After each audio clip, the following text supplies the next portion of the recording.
Hey guys, how's it going? My name is Jonathan Vetsonis and welcome back to another video on my YouTube channel, where in today's video I thought I would make a video breakdown essentially as to how to handle rejections, because rejections are one of the most inevitable things that you're going to face in the job hunting process.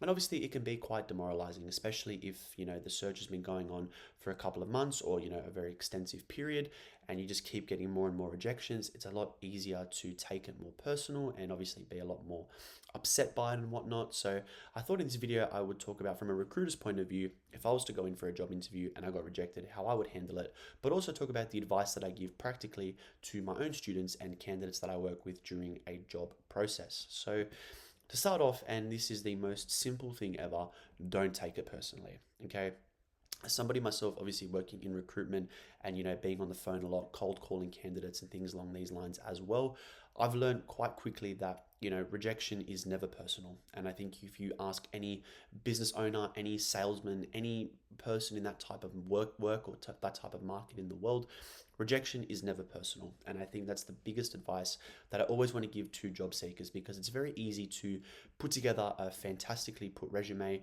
go in for a job interview, present really nicely, believe that you said all the right things, and then you get rejected. And then when that happens again and again and again, it's very easy for you to think that you're the problem, and for you to also think that you've got no value to add to the world, and it's very easy to beat yourself up and things along these lines. So I guess first things first, what I'll say is, when I say don't take it personally, is just honestly, guys, understand that it is simply a numbers game. As a recruiter myself, there are so many candidates that I've interviewed and I've thought, you are a fantastic candidate, you're a fantastic person, but you may not just be the right fit for this position.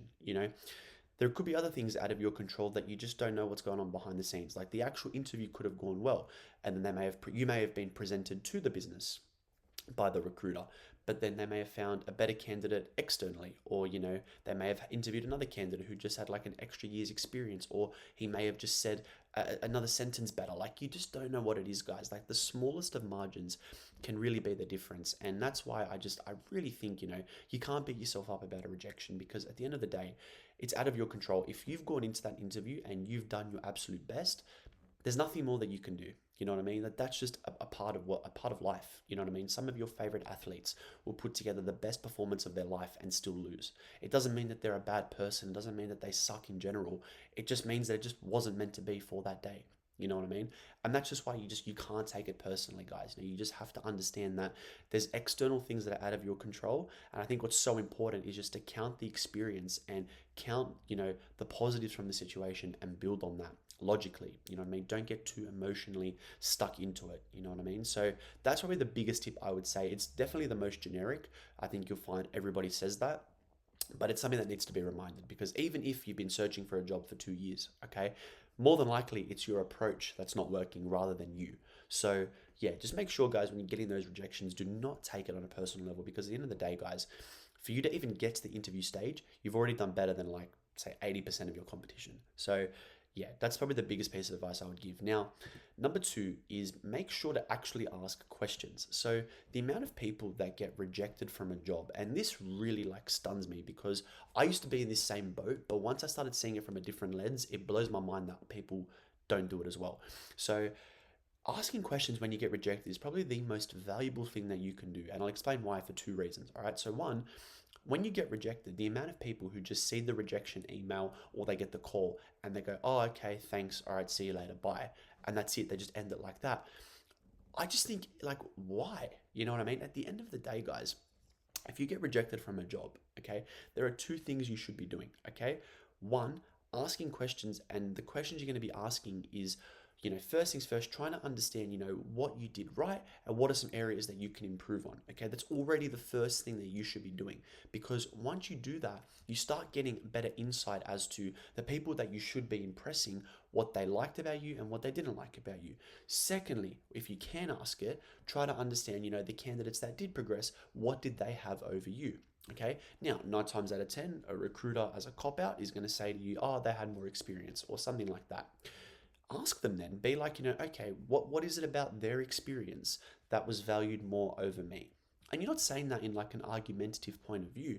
You're literally just trying to understand, okay, if somebody with 2 years of experience was more valuable than my 1 year of experience, What was it about that extra year that's going to help the current process more? You know what I mean? Really try to dig deep into trying to understand these things, because at the end of the day, guys, it's only going to help you. You know what I mean? If you get It's like if you're in school, all right, and you put your hand up and you answer a question and they say, nope, wrong, okay? You can be like, okay, cool, I got it wrong. Or you can ask, okay, why was it wrong? Because then when you ask why, you actually start to understand, okay, this is what I did wrong, this is what I need to do differently, and this is how I can improve. Okay? It's no different to this type of process right here, right now. Okay? So when you get rejected from these jobs, the first thing you need to be doing is understanding the type of candidate that progressed. What did they have over you? What did they prioritize at the end of the day? And secondly, any like personal feedback that they have, you just take it on board straight away and make sure you're actually asking to understand these things, because trust me, guys, that is the most important thing that you should be doing in this point in time, because at the end of the day, this is your data. Okay, obviously you're getting good exposure by going to the interviews and speaking to the recruiters, but if you're not going to take on your feedback or even ask for feedback, you're leaving so much data there just on the table, and then you're going to just blissfully ignore. You know what I mean? So make sure, guys, you are asking questions. And secondly, why that's so important is because you start to personalize a relationship with a recruiter.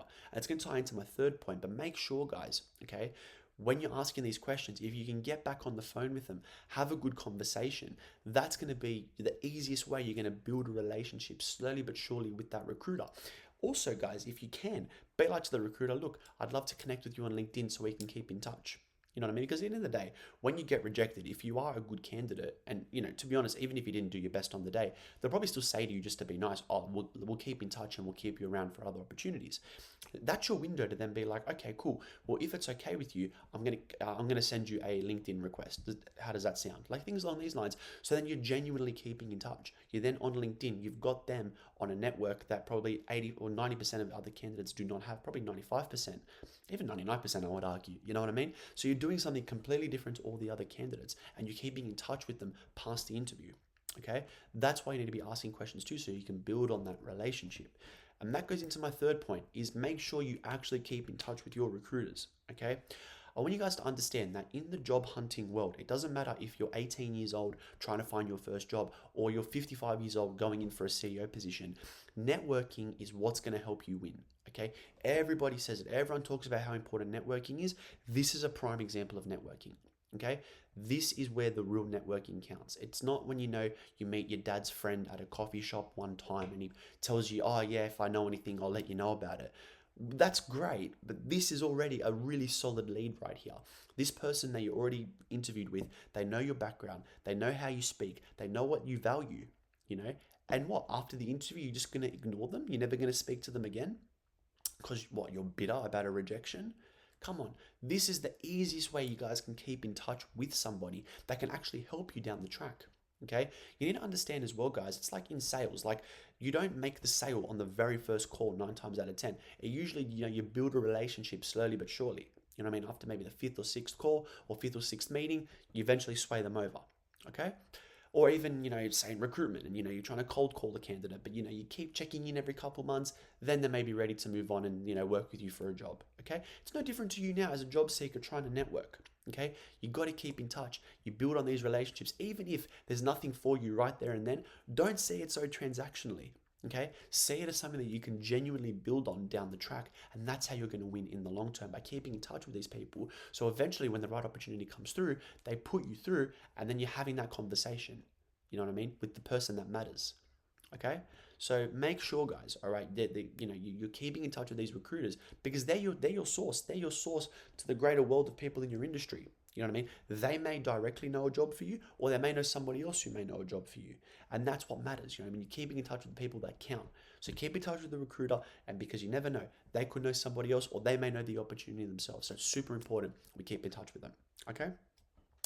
I hope you guys got some value from this video. If you guys did and you'd like to learn more from me on a one-to-one level or from an implementation point of view, feel free to click the links below. I hope you guys enjoyed. Take care, and I will see you guys in the next episode.